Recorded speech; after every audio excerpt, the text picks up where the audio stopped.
जय माता की दोस्तों। माता रानी आप पर सदा अपनी कृपा बनाए रखें। आपका जीवन हमेशा खुशियों से हरा भरा रहे। फ्रेंड्स, जितिया का व्रत 25 सितंबर को रखा जाएगा। 24 सितंबर को नहाए खाए है, 25 को निर्जला व्रत और 26 को पारण किया जाएगा। ऐसे में यदि पीरियड्स आ जाते हैं तो पीरियड्स में पूजा कैसे करें, व्रत करें या ना करें और पीरियड्स के कितने दिन बाद पूजा करें। यदि पीरियड्स में व्रत करना हो तो प्रसाद कैसे चढ़ाएं, पूरी जानकारी आपके लिए हम लेकर आए हैं। फ्रेंड्स, जितिया का व्रत आजीवन किया जाता है, इसे बीच में नहीं छोड़ा जाता। यदि जितिया के व्रत के दिनों में आप पीरियड्स में हैं तब भी आप व्रत बीच में बिल्कुल भी ना छोड़ें, व्रत आपको करना ही चाहिए। यदि आप व्रत नहीं कर पा रहे हैं, किसी कारण से बीमार हैं, तब भी आपको व्रत बिल्कुल भी नहीं छोड़ना होता, व्रत नियम से किया जाता है। फ्रेंड्स, जितिया का व्रत काफी लंबा भी चलता है और निर्जला भी होता है। बड़े ही सहनशीलता के साथ भगवान का नाम लेते हुए इस व्रत को आपको करना चाहिए। लेकिन पीरियड्स के दौरान आप जब बिल्कुल शुद्ध हो जाएं, 5वें या 6ठे दिन सिर धोकर बाल धोकर व्रत कर सकते हैं। यदि आपका पहला, दूसरा या तीसरा दिन है पीरियड्स का, तब आप व्रत तो करें लेकिन पूजा के किसी भी सामान को बिल्कुल भी ना छुएं, ना ही आप प्रसाद चढ़वाएं।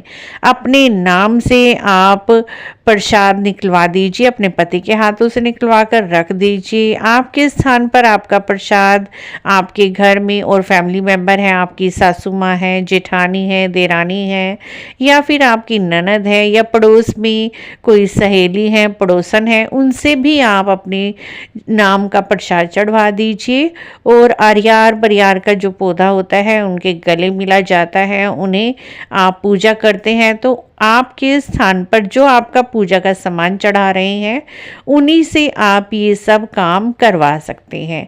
लेकिन आप मानसिक पूजा कर लीजिए, मानसिक रूप से आप मन ही मन में भाव रूप से प्रसाद चढ़ा दीजिए।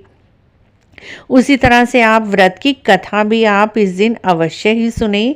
कथा की पुस्तक को आप हाथ न लगाएं, या तो आप इंटरनेट पर जाकर यूट्यूब पर भी कथा सुन सकते हैं। चील सिरैया की या जीमुतवान भगवान जी की जितिया व्रत की अनेक कथाएं हैं, कोई भी 2 कथाएं आप सुन लीजिए। या हमारे चैनल पर जाकर भी जितिया व्रत की कहानी सुन सकते हैं।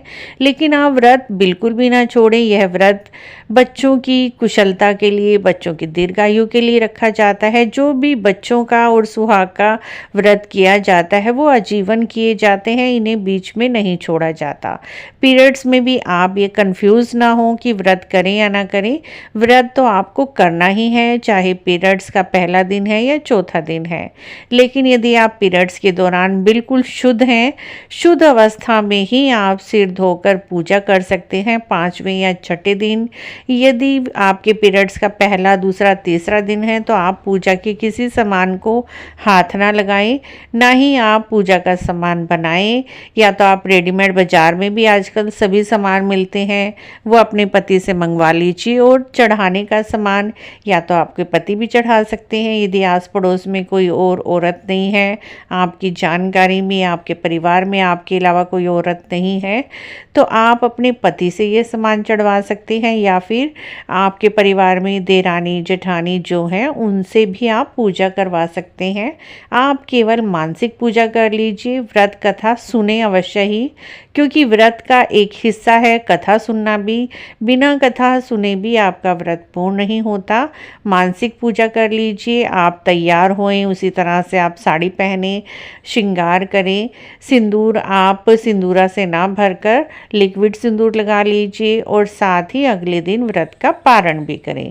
इस विधि से आप व्रत करते हैं तब भी आपको जितिया व्रत का पूर्ण फल मिलता है। आशा है आपको ये छोटी सी जानकारी अच्छी लगी होगी। अच्छी लगी है तो आप हमारे चैनल को जरूर सब्सक्राइब करें, लाइक करें, वीडियो को शेयर भी करें। कमेंट बॉक्स में जय जिमुतवान भगवान अवश्य लिखें।